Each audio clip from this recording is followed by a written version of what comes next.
Hello, everyone. So the global warming panel that House Democratic leader Nancy Pelosi wants to bring back is causing a big stir on Capitol Hill, and so is a leadership fight among the Democrats to see whether Pelosi does stay in power and become Speaker next year. We have some folks who've been covering all the stuff going on the Hill this week, including Nick Sobczyk, George Cahlink, and Mark Matthews. Let's start with Nick Sobczyk. Give us a primer about what's going on with climate. It's the Democrats won. We had been doing stories about whether climate was going to be a big deal, and then suddenly freshman orientation starts, and climate is like the big deal. What's going on? Yeah, it's been the sort of first fight that the Democratic caucus is having ahead of the new Congress. Nancy Pelosi, Minority Leader Nancy Pelosi, floated this idea of bringing back the Select Committee on Energy Independence and Global Warming a couple weeks ago, and then Alexandria Ocasio-Cortez and other incoming progressives have really sort of latched onto this, and now they are pushing for what would be a panel to create a Green New Deal platform. And now this has angered, you might say, the committees of jurisdiction. So Energy and Commerce Chairman Frank Pallone has been especially... Future chairman, incoming chairman Frank Pallone has been especially outspoken about this. And he essentially argues that it's not necessary, and in fact, it might slow us down because the select committee will have to take time to staff up. And so it's been this fight in behind closed doors meetings this week. And where do you see it going? Do you see it ending anytime soon? Is it just going to keep on going and getting worse? Dumpster fire? It's unclear as of now because we'll have to see what the final proposal for the select panel, because part of the issue is whether or not this panel should have legislative power or whether it should just be a messaging committee. And we don't know exactly yet how that debate is going to shake out, or the debate over whether we'll have this at all. Exactly. And it's worth mentioning that several committees have already announced that they want to have hearings on climate early next year. So I guess they're kind of like wanting to preempt the global warming panel potential future of just holding hearings. Yes, the chairman of E&C, Natural Resources and Science, incoming chairman, put out a press release that specifically mentioned that they are the committees of jurisdiction on climate change. So that was an interesting little tidbit to throw into their to their fight. Yeah. Mark, tell me, you've written a little bit about a lot about what this Green New Deal is and all that.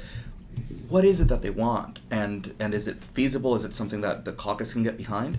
Well, I think they can get behind the general idea because right now the details are so amorphous. I mean, if you put the two words together, it's like catnip for Democrats. You have green, like for the environmental stuff, and then you have New Deal. I mean, which Democrat is not going to support it? In fact, Frank Pallone, which Nick said is like, currently trying to protect his turf, to keep away the select committees as we're going to handle climate change.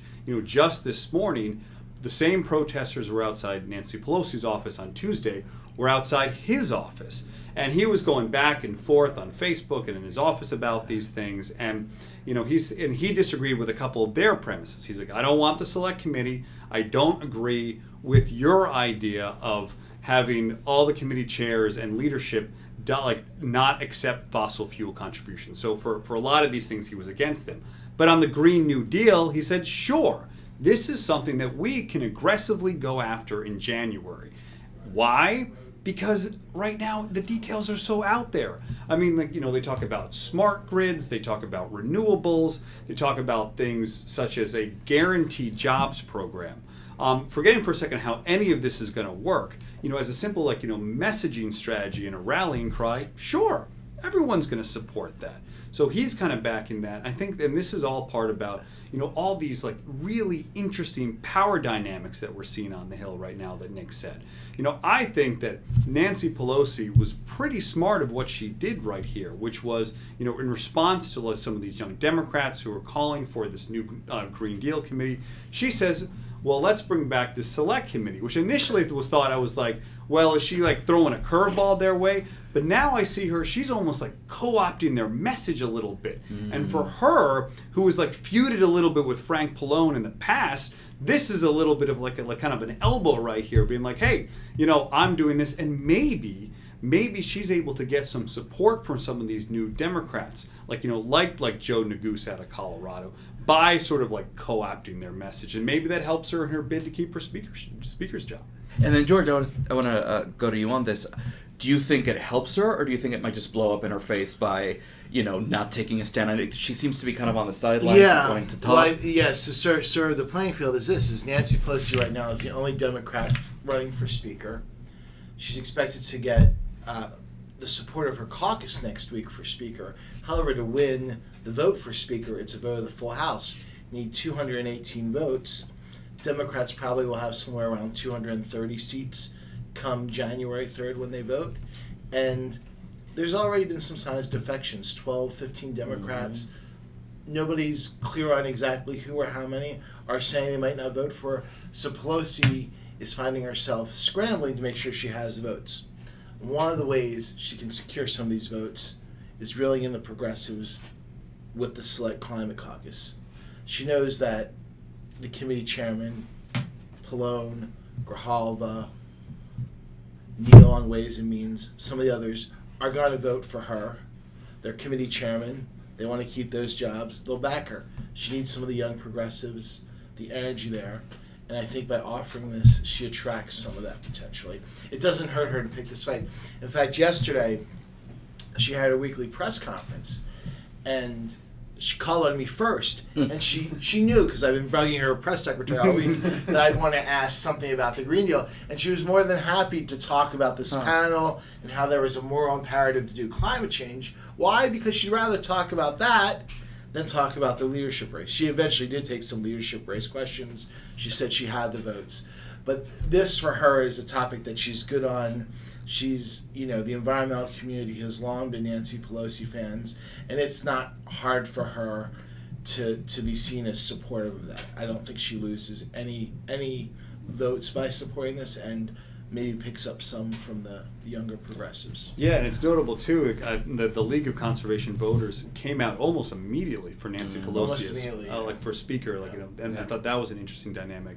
But at the same time too, we caught up with Steny Hoyer at the Capitol on Wednesday, and we asked him well, do you support Nancy Pelosi's idea for a select panel? And the number 2 Democrat, a guy who has already locked up the votes to be majority leader, he said no.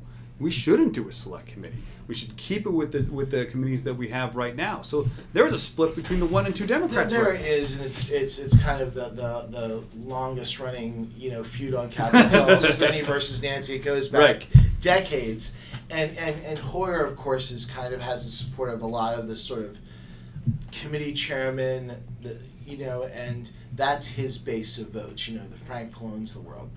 Pelosi has those, but she also wants to pick off some of these new progressives to make sure she has the job secured.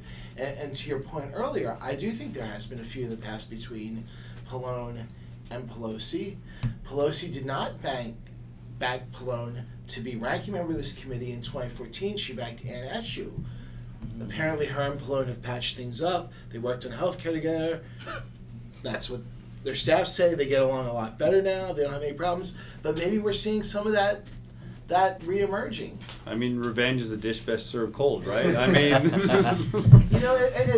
and just not to go too far back in history, but remember why Pelosi originally created this panel. It was because John Dingell was slow-walking global warming legislation back in 2007. Well, she created the select panel, and a few years later, ran Waxman against Dingell and took him out. I'm not saying it's going to go that far, but I'm just saying there's a lot of history here. And I saw a quote somewhere saying from Dingell's wife, Debbie Dingell, who's now on the Hill, saying basically, my husband's not here anymore. Maybe this is not a fight that we need. Yeah. Debbie Dingell had some fun with that. When I asked her about the panel, she gave me sort of a serious answer. She said, but I could be flip and say, John Dingell's not here anymore. She doesn't support the panel. She's a member of the Energy and Commerce Committee herself. Like all members of the committee, they think they're the ones to best write the legislation, and they're not interested in giving up any authority to a new select panel. Yeah, and it's worth noting as well too that Grijalva appears to oppose this idea of the select panel, and he is a leader of the House Progressive Caucus. Yeah, and also worth adding that Alexandria Ocasio-Cortez told you the other day that, well, at least she suggested that. She said the select panel would affect her vote for speaker. We chased her down the hall and said, "What about speaker?" She said that climate would be an important factor in who she backs for speaker. And as we've certainly seen this week, she attracts a lot of attention and interest. So if she gets behind, a candidate who's committed to climate, it could make a lot of difference. But a big point on the Pelosi speakership race. Right now, it's only Nancy Pelosi running. So before people automatically assume she's in trouble, she's not going to return as people, there's not even another candidate. Is Marsha Fudge, if she runs an actual... I was just over in the Capitol today. Marsha Fudge was in Nancy Pelosi's office meeting with her. I'm not convinced that will happen. And afterwards, Fudge kind of fudged things, to be honest. Right? She said, "Well, I'm looking at the race." That's what she keeps saying. I'm looking at the race. I'm looking at the race. Mark, you wanted to say something? No, I just want to jump in. Is that for these new younger Democrats who are pushing for this new Green Deal, this Green New Deal committee. I think it's important to note that one of the stipulations that they want is that they want membership to be limited to folks who have not taken fossil fuel contributions. Well, that's a lot of people. And that's going to eliminate a lot of people. And I see this, and we've talked about this before. It's been increasingly a litmus test in the Democratic Party, and I see that's an extension of that. It's an extension of what the Sunrise Movement is trying to do on that, and I don't know how much power that has and how much sway, because we saw this summer that the Democratic National Committee very briefly did ban contributions from political action committees tied to the fossil fuel industry. And that resolution was actually pushed forward by Christine Pelosi, right. Nancy Pelosi's daughter.